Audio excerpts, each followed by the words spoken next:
Hello everyone, my name is Praveen Singh. मैं आपके लिए आज से इंटरमीडिएट क्लास का गणित स्टार्ट कर रहा हूं, जिसमें हम सारे चैप्टरों को क्रमानुसार पढ़ेंगे। प्रत्येक चीज़ का इंट्रो दिया जाएगा, हर चैप्टर के बारे में डिटेल में बताया जाएगा, उसके बाद में सारी एक्सरसाइज कराई जाएंगी। तो इसी क्रम में सबसे पहला चैप्टर है हमारा संबंध तथा फलन। तो सबसे पहले मैं आपको संबंध तथा फलन के बारे में बताऊंगा कि ये होता क्या है। उसके बाद में इसकी एक्सरसाइज के क्वेश्चन किए जाएंगे। तो संबंध तथा फलन को करने से पहले हमें संबंध के बारे में जानना होता है, और उसके लिए सबसे पहले हमें आना चाहिए कार्तीय गुणनफल। तो देखो, कार्तीय गुणनफल क्या होता है। जैसे मान लीजिए हमें दो सेट दिए गए हों, एक सेट हो 1 2 3 4 और दूसरा सेट दिया है हमें b बराबर 5 6 7 8। तो इनका जब हम कार्तीय गुणनफल निकालते हैं तो वो हो जाएगा a cross b equal to 1, 5 1, 6 1, 7 1, 8 2, 5 2, 6 2, 7 2, 8 3, 5 3, 6 3, 7 3, 8 4, 5 4, 6 4, 7 4, 8। ये होता है हमारा कोई भी दो सेट दिए गए हों उनका कार्तीय गुणनफल। इसमें क्या करते हैं, इसमें जो एलिमेंट होते हैं a और b दोनों के एलिमेंट लिए जाते हैं, और जो हमारा अंदर पेयर बनता है उसमें पहले नंबर पर हम पहले सेट का एलिमेंट रखेंगे और दूसरे नंबर पर दूसरे सेट का एलिमेंट रखते हैं। इन सेटों में जो हमारे एलिमेंट दिए होते हैं इनको हम ऑर्डर्ड पेयर बोलते हैं, यानी कि क्रमित युग्म। इनको क्रमित युग्म इसलिए बोलते हैं क्योंकि इसमें जितने भी एलिमेंट रखे गए हैं सारे के सारे एलिमेंट क्रमानुसार रखे जाते हैं। जो सारे के सारे एलिमेंट हैं, जो फर्स्ट एलिमेंट होंगे वो सभी हमारे सेट ए से लिए जाते हैं, और जो सेकंड एलिमेंट होता है पेयर में वो हमारा बी से लिया जाता है। इसीलिए इनको हम क्रमित युग्म बोलते हैं, क्योंकि इनको हम क्रमानुसार रखते हैं। अब आगे देखते हैं रिलेशन।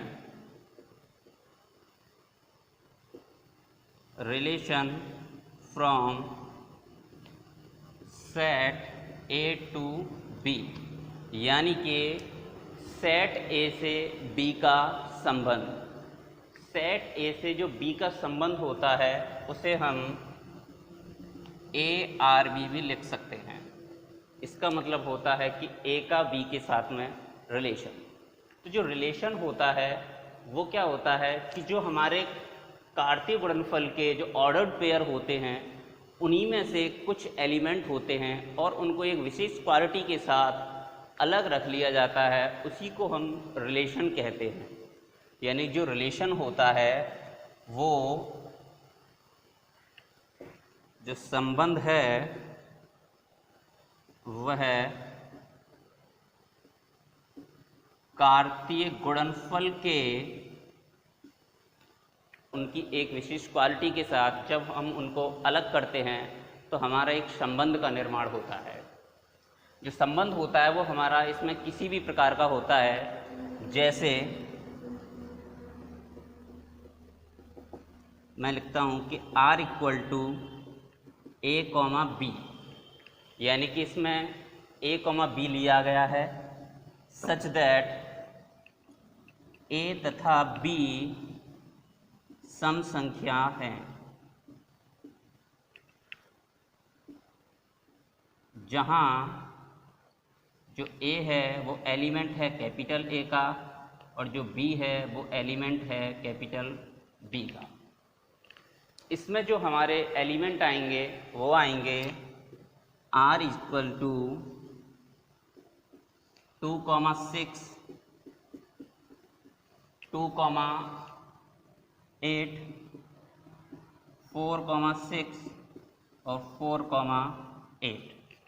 यानी ये क्या हो गया, हमारा एक रिलेशन हो गया जिसमें ए और बी सम संख्या हैं। जो स्मॉल ए है वो हमने लिया है सेट ए से, और जो स्मॉल बी है वो लिया है हमने सेट बी से।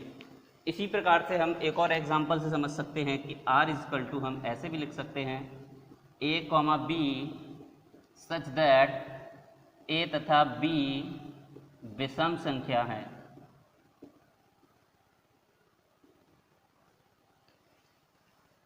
जहाँ स्मॉल ए एलिमेंट है कैपिटल ए का और स्मॉल बी एलिमेंट है कैपिटल बी का। तो यहाँ से जो r इक्वल टू होगा वो हो जाएगा हमारा 1,5, 1,7, 3,5 और 3,7। जब हम इनके रिलेशन की बात करेंगे तो पहले वाले में जो हमारे ऑर्डर पेयर दिए गए हैं उनमें जो एलिमेंट हैं वो सारे के सारी सम संख्याएं हैं। जो पहला एलिमेंट है सभी ऑर्डर पेयर का वो हमारा सेट ए से लिया गया है, और जो दूसरा है वो सेट बी से लिया गया है। यही हमारा सेट ए से बी तक जो रिलेशन होता है वो कहलाता है। अब देखिए हम बताते हैं कि जो एक कार्तीय गुणनफल दिया हो उसमें कितने रिलेशन यानी कितने संबंध बनाए जा सकते हैं। जैसे कि अगर मैं ये देखूं एन ए बराबर मान लो या हो P और एन बी बराबर दे रखा हो Q, यानी कि जो सेट ए हो उसमें हमारे जो एलिमेंट हो वो दे रखे हैं मान लो P, और सेट बी में एलिमेंट दे रखे हों Q। तो उनसे अगर हमें ये पता करना हो कि इससे हमारे कितने रिलेशन बनाए जा सकते हैं तो उसके लिए फॉर्मूला होता है number of relation is equal to 2 की पावर PQ। तो जैसे हमें A और B से बनने वाले संबंधों की संख्या ज्ञात करनी हो तो वो हो जाएगी 2 की पावर 4 इंटू 4, क्योंकि दोनों में ही हमारे 4 एलिमेंट दिए गए हैं तो ये हो जाएगी 2 की पावर 16। इसका मतलब हम A और B से यानी जो दो सेट दे रखे हैं हमें A और B, इनके द्वारा अगर हमें रिलेशन बनाने हों तो जो रिलेशन हैं टोटल हमारे 2 की पावर 16 बनाए जा सकते हैं। तो अब आगे देखते हैं हम फंक्शन जो रिलेशन है उसको पढ़ेंगे, साथ के साथ में हम थोड़ा बहुत फंक्शन के बारे में नॉलेज प्राप्त कर लेते हैं कि फंक्शन क्या होते हैं। तो फंक्शन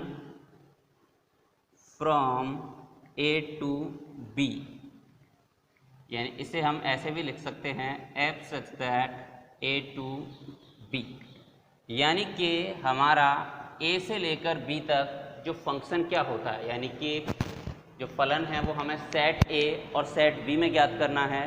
तो उसके लिए हमें क्या करना होता है कि जो हमारे ऑर्डर्ड पेयर दिए गए होते हैं उन्हीं में से ही हम एक फंक्शन का निर्माण करते हैं। जिस फलन होता है वो क्रमित युग्मों का एक समूह होता है। फलन होता है हमारा वो एक क्रमित युग्मों का समूह होता है, और इसके क्रमित युग्मों में जो पहला वाला एलिमेंट होता है वो कभी भी रिपीट नहीं होता। यानी कि जो सेकंड एलिमेंट होता है वो रिपीट हो सकता है, लेकिन फलन के अंदर कभी भी जो पहला वाला एलिमेंट है वो रिपीट नहीं होगा। जैसे फलन क्रमित युग्मों का एक समूह होता है तथा इसमें क्रमित युग्म का प्रथम अवयव दोबारा नहीं आता। जैसे हमें एक फंक्शन दिया हो मान लो f A टू B और f बराबर दे रखा हो A, B such that a equal to b plus 5, sorry b equal to दिया हो a प्लस 5। तो इसमें क्या करेंगे, जो हमारा फंक्शन बनेगा उसके जो एलिमेंट आएंगे वो आएंगे, देखो b इक्वल टू दिया है हमें a प्लस 5, यानी कि जो a के एलिमेंट है उसमें हम 5 जोड़कर b के एलिमेंट प्राप्त कर सकते हैं। जैसे 1, तो 1 के साथ आ जाएगा हमारा 6, 2 के साथ आ जाएगा 7, 3 के साथ आएगा 8 और 4 के साथ आएगा 9। लेकिन जो हमारा 9 है वो सेट बी में नहीं दिया गया है, तो इसीलिए हम इसको इसमें नहीं रख सकते। तो इस प्रकार से हम फलनों का निर्माण करते हैं और फलन के अंदर जो पहला एलिमेंट होता है वो कभी भी रिपीट नहीं होता, लेकिन दूसरा एलिमेंट हमारा रिपीट हो सकता है।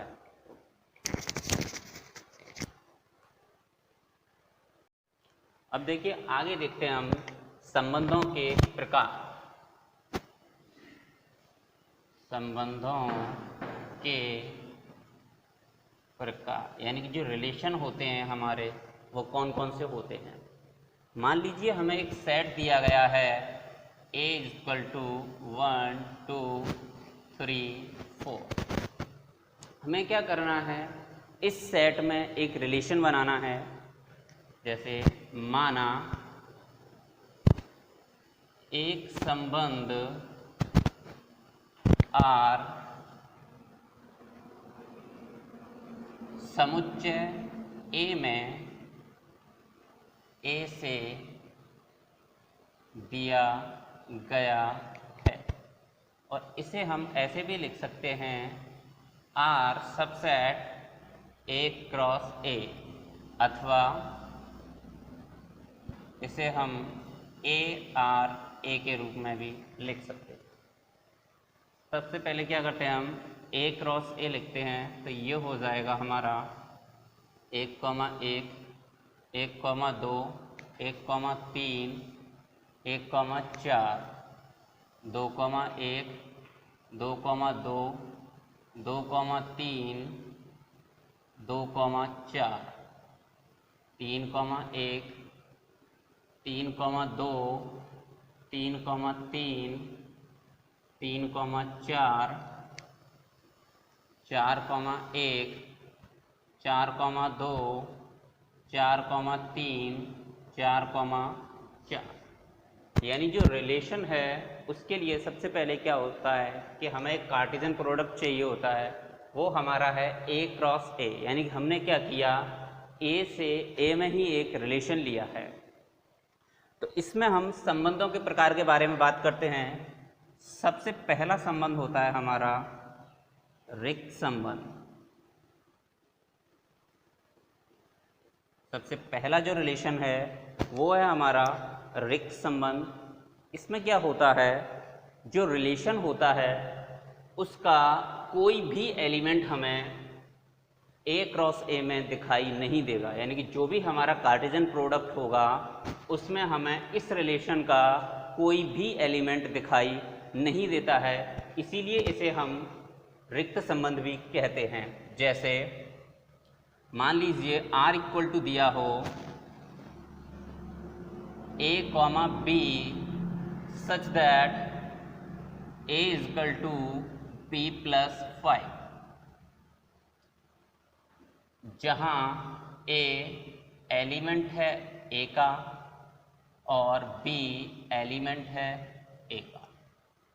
इसमें अगर हम इस रिलेशन के अवयवों की बात करें तो यहाँ जो हमारा R होगा वो हो जाएगा 5, क्योंकि जब हम मान लो B बराबर 1 लेंगे तो A की वैल्यू 6 आएगी और 6 हमारा इसमें कहीं पर भी नहीं दिया गया है, तो इसीलिए ये जो रिलेशन है हमारा वो हो जाएगा रिक्त संबंध। यानी कि जो रिक्त संबंध होगा उसमें एलिमेंटों की अवयव संख्या जो होगी वो हमारी 0 होगी और रिलेशन का जो वैल्यू निकल कर आएगी वो हमारी 5 निकल कर आएगी। तो इसलिए इस रिलेशन को हम रिक्त संबंध कहेंगे। इसके बाद जो सेकंड रिलेशन होता है वो होता है हमारा सार्वत्रिक संबंध। या इसे हम यूनिवर्सल रिलेशन भी कहते हैं। जो यूनिवर्सल रिलेशन होता है, इसमें इसके जो रिलेशन होते हैं उसके जितने भी एलिमेंट निकल कर आते हैं वो सारे के सारे एलिमेंट हमारे ए क्रॉस ए में भी मिल जाएंगे। जब सारे एलिमेंट हमारे ए क्रॉस ए में मिल जाते हैं तो उस रिलेशन को हम सार्वत्रिक संबंध कहते हैं। जैसे R इज इक्वल टू दिया हो A, B such that A minus B greater than equal to 0। यानी कि हमें क्या करना है कि A माइनस बी का जो मान निकालना है उसके बाद इसका मापांक निकालकर जो वैल्यू होगी वो हमारी क्या होगी, 0 से बड़ी होगी। जहाँ A एलिमेंट होगा A का और B एलिमेंट होगा B का। यहाँ पर हमारे जो कैपिटल A और कैपिटल B हैं वो कुछ भी हो सकते हैं, यानी कि सेट A कुछ भी हो सकता है, सेट B भी कुछ भी हो सकता है, लेकिन यहाँ से जो हमारी वैल्यू निकल कर आएगी वो हमेशा इन्हीं में से निकल कर आएगी। क्योंकि अगर मान लो हम एक और एक का डिफरेंस करेंगे, कुछ भी करें, तो सारी की सारी जो वैल्यू हो हमारी वो A क्रॉस A में ही मिल जाएंगी। यानी कि कहने का मतलब है अगर R equal to A cross A के बराबर आ जाएगा तो उस रिलेशन को हम यूनिवर्सल रिलेशन कहेंगे।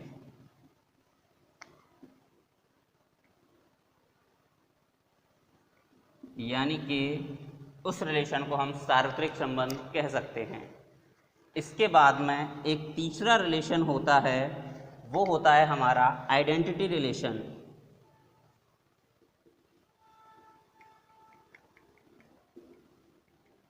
यानी कि इसे हम तत्समक संबंध कहते हैं।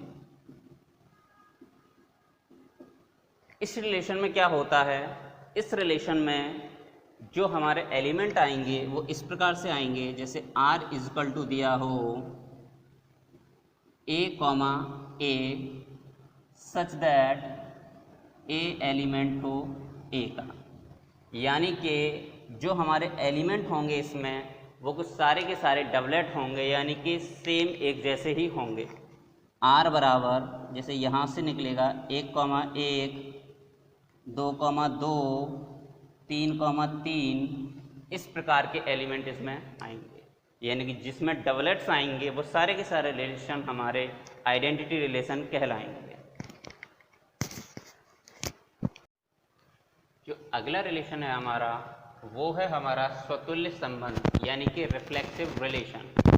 इसमें क्या होता है कि जो रिलेशन होता है उसमें डबलेट्स दिए होते हैं और डबलेट्स हमारे आइडेंटिटी रिलेशन में भी दिए होते हैं, लेकिन उसमें क्या होता है कि उसमें फॉर एवरी ए के लिए नहीं होता। यानी कि उसमें क्या होता है, जो आइडेंटिटी रिलेशन होता था वो ये होता था हमारा R equal to A, A such that A element capital A का। लेकिन यहाँ पर क्या है, हमारा फॉर एवरी A के लिए होता है। यानी कि जो A में हमारे जितने भी एलिमेंट दिए गए हैं उन सब के डबलेट्स आने चाहिए, तब जाकर जो रिलेशन होगा वो हमारा स्वतुल्य संबंध यानी कि रिफ्लेक्सिव रिलेशन हो जाएगा। जैसे मैंने एग्जाम्पल लिखे हैं R इक्वल टू 1, 1, 2, 2, 3, 3। अगर इसकी बात करें तो हमारा इसमें A का डबलेट्स दिया है, 2 का दिया है, 3 का दिया है, लेकिन इसको स्वतुल्य संबंध होने के लिए इसके जितने भी एलिमेंट थे यानी कि 1, 2, 3, 4 सबके डबलेट्स होने चाहिए। इसमें हमारा 4 का डबलेट्स नहीं दिया है, इसलिए ये हमारा जो रिफ्लेक्सिव होगा वो नहीं होगा। अगर बात करें दूसरे रिलेशन की तो इसमें दिया है 1, 1, 2, 2, 3, 3, 4, 4, यानी कि इसमें 1 का भी डबलेट दिया है, 2 का भी दिया गया है, 3 का भी दिया गया है और 4 का भी दिया गया है। तो अगर इसकी बात की जाए तो ये हमारा रिफ्लेक्सिव रिलेशन हो जाएगा, क्योंकि इसमें जो A के सारे एलिमेंट थे उन सबके डबलेट्स दिए गए थे, इसलिए इसका जो रिलेशन है वो हमारा स्वतुल्य संबंध यानी कि रिफ्लेक्सिव रिलेशन हो जाएगा। अगर अगले की बात करें तो नेक्स्ट दिया है हमारा 1, 1, 2, 2, 3, 3, 4, 4 और 1, 2, यानी कि 1 का डबलेट्स है, 2 का भी दिया है, 3 का दिया गया है, 4 का दिया गया है और इसमें एक एक्स्ट्रा एलिमेंट जोड़ दिया गया है 1, 2। हमारे यहाँ पर स्वतुल्य संबंध में दिया था कि for every A belongs to A, यानी कि प्रत्येक ए का हमारा डबलेट्स होना चाहिए। तो हमने इसमें देखा 1, 2, 3, 4 सबके डबलेट्स दिए थे और एक्स्ट्रा 1, 2 भी दे रखा था, लेकिन स्वतुल्य संबंध होने के लिए हमें केवल डबलेट से मतलब है और सारे के सारे एलिमेंट के डबलेट दिए गए थे, इसलिए ये भी हमारा स्वतुल्य संबंध हो जाएगा। अगर बात करें हम आइडेंटिटी रिलेशन की, तो ये हमारा आइडेंटिटी रिलेशन हो जाएगा क्योंकि इसमें जितने भी एलिमेंट हैं सब डबलेट्स हैं। ये भी आइडेंटिटी रिलेशन हो जाएगा क्योंकि इसमें भी क्या है, जितने एलिमेंट हैं सबके डबलेट्स दिए गए हैं। लेकिन ये वाला जो रिलेशन है हमारा वो आइडेंटिटी रिलेशन नहीं होगा क्योंकि इसमें 1 का डबलेट्स है, 2 का है, 3 का है, 4 का है, लेकिन यहाँ पर जो एलिमेंट दे रखे हैं वो दोनों अलग अलग दे रखे हैं। तो इसलिए हमारा ये वाला जो रिलेशन होगा वो हमारा स्वतुल्य संबंध नहीं होगा। इसके बाद अगर बात करते हैं तो जो नेक्स्ट रिलेशन होता है वो होता है हमारा सममित संबंध, यानी कि सिमेट्रिक रिलेशन। सिमेट्रिक का मतलब होता है उल्टा पुल्टा, यानी कि अगर बात की जाए तो इसमें जो एलिमेंट होंगे वो क्या होंगे, एक दूसरे के उल्टे दे रखे होंगे। जैसे A1 A2 एलिमेंट हो R का, यानी कि जो हमारा रिलेशन दिया हो उसमें A1, A2 दे रखा हो और उसमें A2, A1 भी दे रखा हो, तो जो हमारा संबंध होगा वो हमारा सिमेट्रिक रिलेशन हो जाएगा। यानी कि जितने भी एलिमेंट उसमें दे रखे हों वो सारे के सारे इस प्रकार से दे रखे हों कि उनके हम सिमेट्रिक ज्ञात कर सकें। अगर उनके सिमेट्रिक उसमें दिए होंगे तो जो हमारा रिलेशन होगा वो हमारा सममित संबंध हो जाएगा। जैसे बात करें इसकी तो इसमें R इक्वल टू दिया है 1, 2, 2, 3 और 1, 1।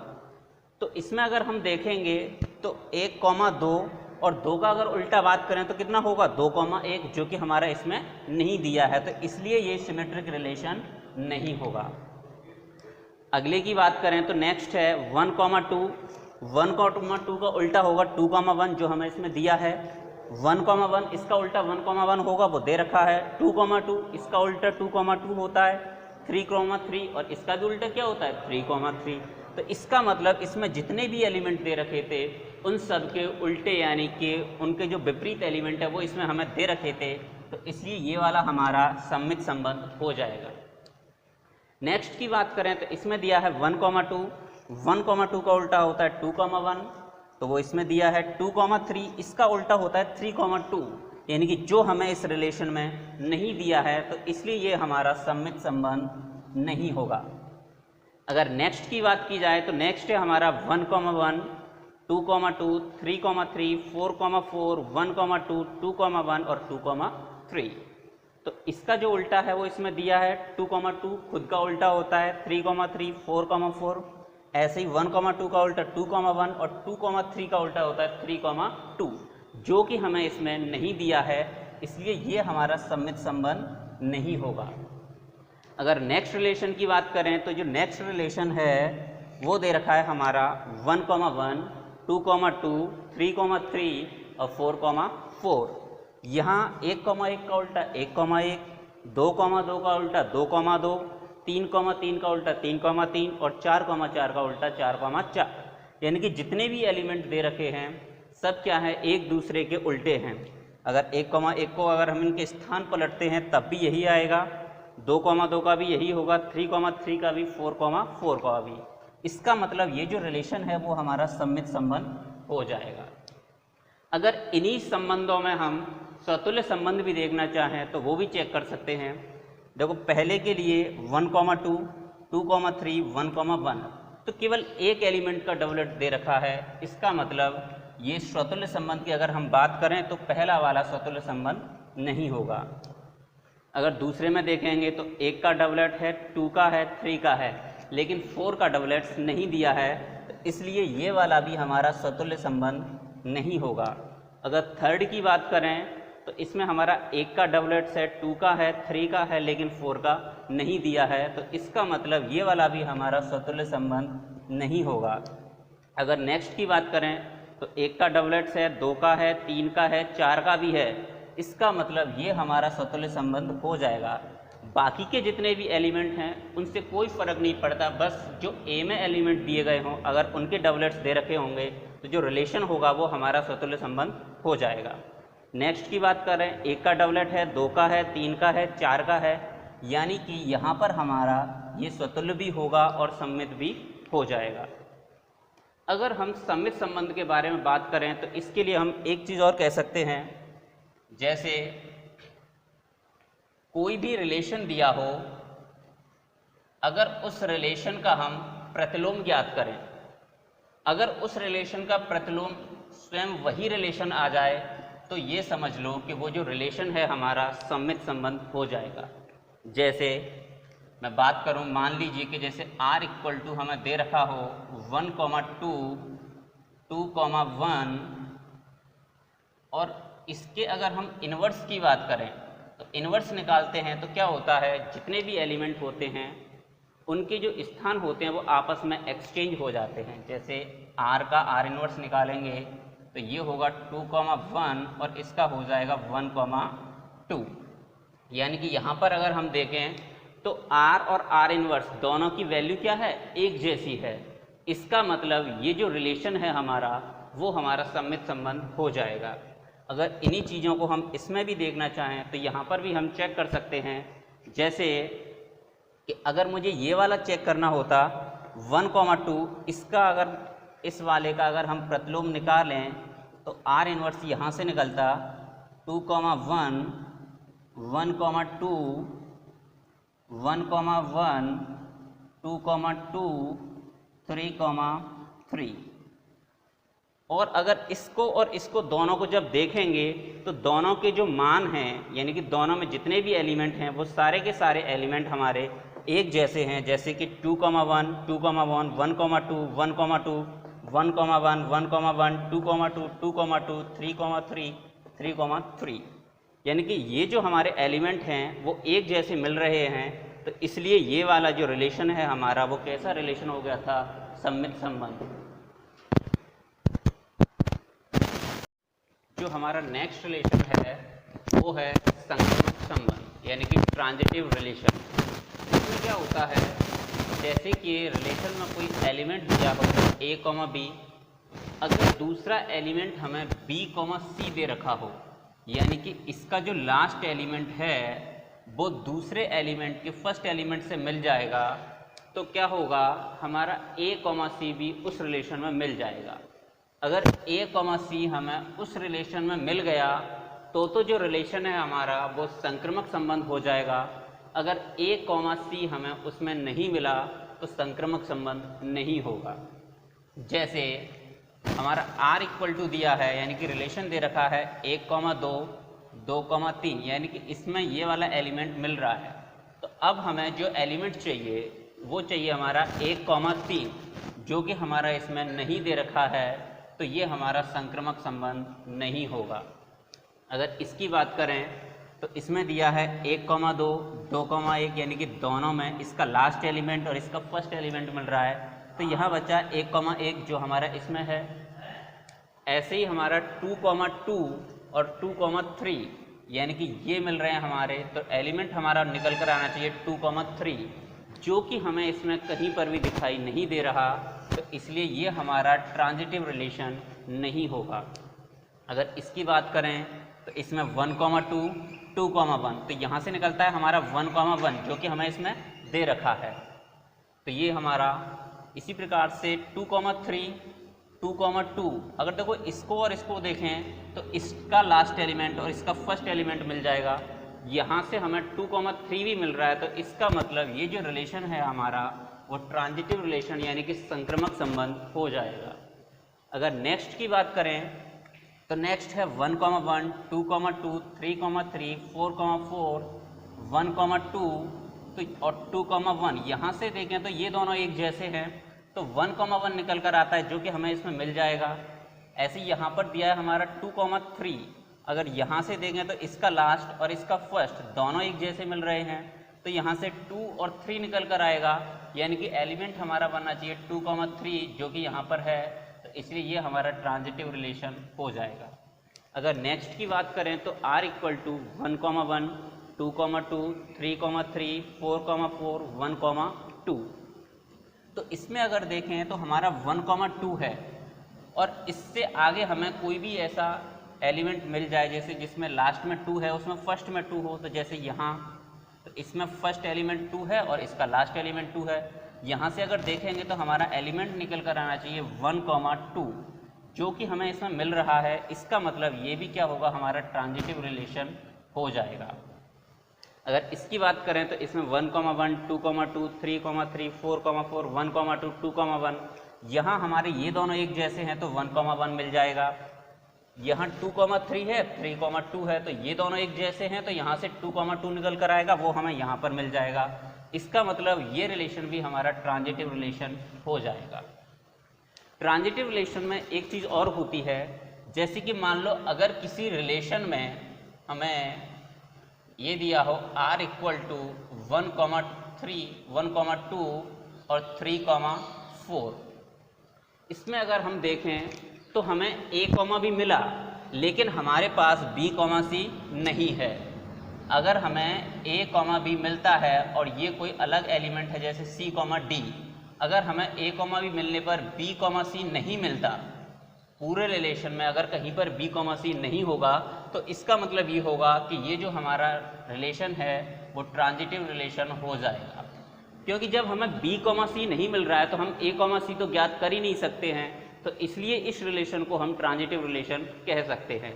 लेकिन अगर हमें r इक्वल टू जैसे कि मिल जाए 1, 2 और 2, 4, यहाँ हमें 1, 4 अगर नहीं मिलेगा तो ये हमारा ट्रांजिटिव रिलेशन नहीं होगा।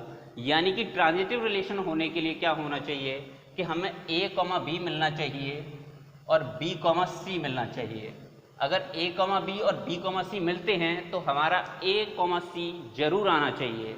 अगर a, b मिलता है और b, c नहीं मिलता तो उसको रिलेशन को हम डायरेक्टली ट्रांजिटिव रिलेशन कह सकते हैं, क्योंकि उसमें हमारा b, c नहीं दे रखा है, इसलिए हम a, c ज्ञात नहीं कर सकते। तो उस रिलेशन को हम डायरेक्टली ट्रांजिटिव रिलेशन बोल देते हैं। तो इसी में एक नेक्स्ट रिलेशन और आ जाता है हमारा, जिसे कहते हैं हम तुल्यता संबंध। अगर तुल्यता संबंध की बात करें तो तुल्यता संबंध क्या होगा, अगर कोई रिलेशन हमारा स्वतुल्य भी हो, सममित भी हो और संक्रमक भी हो। अगर कोई रिलेशन स्वतुल्य भी हो, सममित भी हो, संक्रमक भी हो, अगर किसी रिलेशन में ये तीनों रिलेशन मिल जाएंगे तो उस रिलेशन को हम तुल्यता संबंध कह सकते हैं। जैसे कि अगर मैं इस रिलेशन की बात करूं तो जैसे यहाँ देखो 1, 1, 2, 2, 3, 3, 4, 4, यानी कि a के जितने भी एलिमेंट थे उन सब के डबलेट्स दिए गए थे। अगर इनके उल्टे की बात करें तो 1, 1 का उल्टा 1, 1, 2, 2 का 2, 3, 3 का 3, 3, 4, 4 का 4, 4, 1, 2 का उल्टा 2, 1, 2, 3 का उल्टा 3, 2। यानी कि ये जो रिलेशन था हमारा, ये वाला रिलेशन हमारा स्वतुल्य भी था, सममित भी था और संक्रमक भी था। यानी कि इस रिलेशन को हम तुल्यता संबंध कह सकते हैं।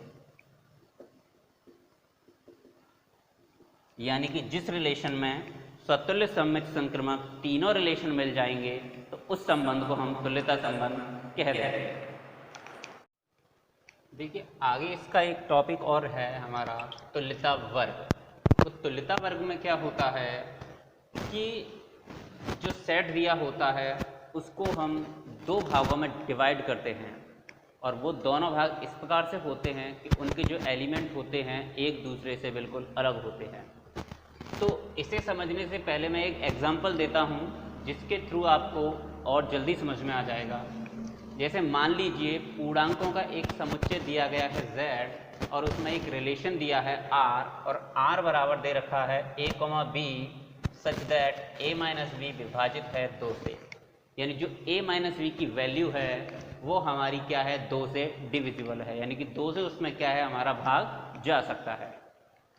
तो हम पहले इसे चेक करते हैं कि ये जो रिलेशन है हमारा कैसा रिलेशन है। जैसे अगर बात की जाए स्वतुल्य चेक करने के लिए, तो देखो स्वतुल्य के लिए क्या करना होगा। अगर स्वतुल्य की बात करें तो जैसे कि a,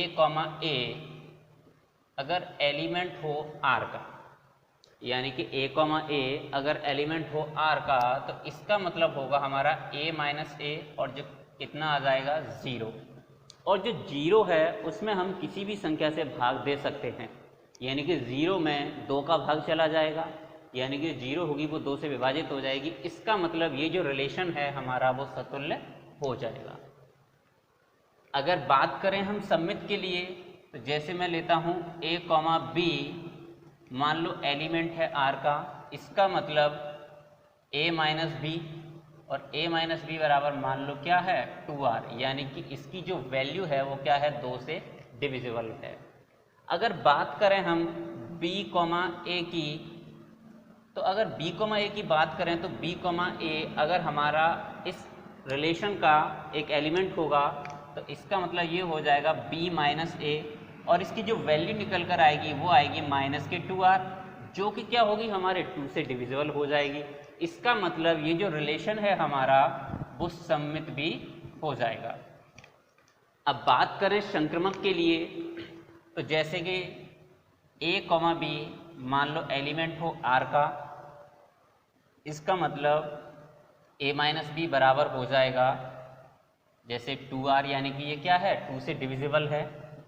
ऐसे ही b, c एलिमेंट हो r का, तो ये हो जाएगा b माइनस c बराबर मान लो कितना है ये 2s, यानी कि ये भी क्या है 2 से डिविजिबल है। अगर अब मैं यहाँ पर इन दोनों को ऐड करूँ तो ये हो जाएगा a minus B plus b minus c बराबर 2r प्लस के 2s, और यहाँ से देखेंगे तो a माइनस सी बराबर कितना हो जाएगा 2 इंटू आर प्लस एस, यानी जो a माइनस सी है वो क्या होगा हमारा r प्लस एस के मल्टीपल में 2 आ रहा है। इसका मतलब कि ये जो है हमारा वो 2 से विभाजित हो जाएगा। इसका मतलब ये हुआ कि जो a, c है वो भी एलिमेंट होगा किसका, r का, यानी कि ये जो रिलेशन है हमारा वो संक्रमक भी हो जाएगा, यानी कि ये रिलेशन हमारा स्वतुल्य भी है, सममित भी है और संक्रमक भी है। यानी कि अगर हम यह कह सकते हैं यहाँ पर कि ये जो पूरा रिलेशन हमारा निकल कर आया ये एक तुल्यता संबंध बन गया। अब हम क्या कर सकते हैं कि इस तुल्यता संबंध को हमें 2 भागों में विभाजित करना है, और ऐसे 2 भागों में विभाजित करना है कि उनके जो एलिमेंट होंगे वो क्या है कि बिल्कुल अलग अलग होंगे, यानी कि दोनों ही असंयुक्त समुच्चय होंगे। जैसे पहला मानता हूँ, मान लो मैं E लिया मैंने, यानी कि ये जो R है इसे मैं 2 भागों में डिवाइड कर रहा हूँ E के साथ में, और जो E है वो हमारा है सम संख्याओं को लेकर, यानी कि इसमें क्या है इवन नंबर्स दिए गए हैं और वो 0 के साथ रिलेटेड हैं, यानी कि 0 से संबंधित सम संख्याएं।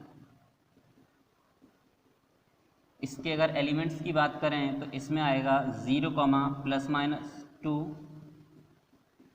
0, plus minus 4, 0, plus minus 6 and so on.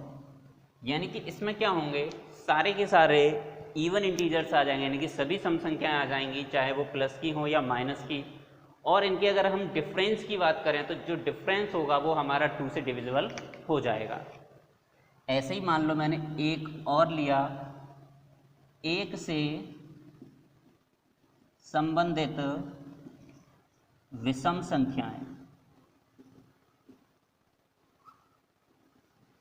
तो 1 से संबंधित जो विषम संख्याएं होंगी हमारी वो हो जाएंगी 1, plus minus 3, 1, plus minus 5, 1, plus minus 7 and so. इसमें अगर हम बात करें तो 1 और 3 का जो डिफरेंस होगा वो 2 होगा, 1 और 5 का डिफरेंस 4 होगा, 1 और 7 का डिफरेंस 6 हो जाएगा, यानी कि जो भी हमारे डिफरेंस आ रहे होंगे वो सारे के सारे 2 से विभाजित हो जाएंगे। अगर हम बात करें इसकी, यानी कि जो शून्य से संबंधित सम संख्याएं हैं ये हमारा एक तुल्यता वर्ग का निर्माण करती हैं, और जो 1 से संबंधित विषम संख्याएं हैं वो भी हमारी क्या कर रही है, एक तुल्यता वर्ग का निर्माण कर रही हैं। जो शून्य से संबंधित सम संख्याओं का तुल्यता वर्ग होगा उसे हम इस प्रकार से लिख सकते हैं 0, और इसमें जो भी हमारी संख्याएं आ रही हैं वो सब क्या आ रही हैं, यानी इनका जो डिफरेंस आ रहा है वो 2 से विभाजित है। और ये वाला जो है, जो 1 से संबंधित तुल्यता वर्ग है उसे हम इस प्रकार से लिख सकते हैं, और इसमें भी जो भी हमारी संख्याएं आ रही हैं, यानी कि जो डिफरेंस आ रहा है इनका, वो भी क्या आ रहा है, हमारा सम संख्या आ रहा है। यानी कि हमने क्या किया, जो रिलेशन था उसको 2 ऐसे भागों में विभाजित कर दिया जिनके एलिमेंट एक दूसरे से जस्ट बिल्कुल अलग हैं, और ये सारे के सारे एलिमेंट ई के एलिमेंट ई वाले एलिमेंट से संबंधित हैं और एफ के एलिमेंट केवल एफ के एलिमेंटों से संबंधित हैं। यानी कि इसके और इसके एलिमेंट जो होंगे वो एक दूसरे से रिलेटेड नहीं होंगे। यानी कि इस एग्जाम्पल के थ्रू अगर हम इसे समझना चाहें, जैसे कि किसी समुच्चय x में R एक तुल्यता संबंध हो, यानी कि जो हमारा समुच्चय था Z और ये जो रिलेशन था वो हमारा क्या था, एक तुल्यता वर्ग दे रखा था। तो इसको क्या किया है, R को हमने 2 भागों में डिवाइड कर लिया, एक तो है AI और एक AJ, यानी कि जैसे एक रिलेशन ये था और एक ये वाला। इसमें क्या होता है, AI के समस्त अवयव एक दूसरे से संबंधित होते हैं, यानी कि जो तुल्यता वर्ग होते हैं उनके जितने भी एलिमेंट होते हैं वो एक दूसरे से संबंधित होते हैं। जैसे अगर मैं 0 की 2 के साथ बात करूं, 4 के साथ, 6 के साथ, तो इनका जो डिफरेंस आएगा वो हमेशा 2 से डिविजिबल होगा। चाहे 2 को 4 के साथ ले लो, 6 के साथ ले लो, 4 को 6 के साथ, 8 के साथ, यानी जितनी भी इवन नंबर्स के साथ हम इसे लेंगे तो उनका जो डिफरेंस आएगा वो हमेशा कैसा आएगा, 2। ऐसे ही अगर इसकी बात करें तो 1 का डिफरेंस 3 के साथ, 5 के, 7 के, या 3 का 5 के साथ, 7 के साथ, 9 के साथ, तो इनका जो डिफरेंस आएगा वो भी क्या होगा, हमारा 2 से डिविजिबल होगा।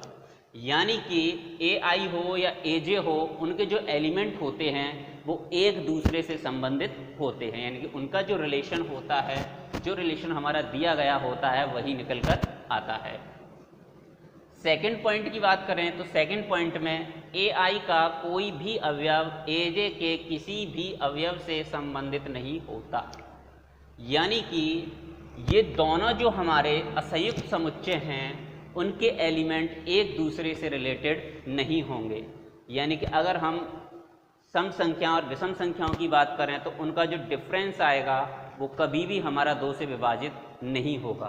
तो इसलिए AI और AJ कभी भी एक दूसरे से संबंधित नहीं होंगे।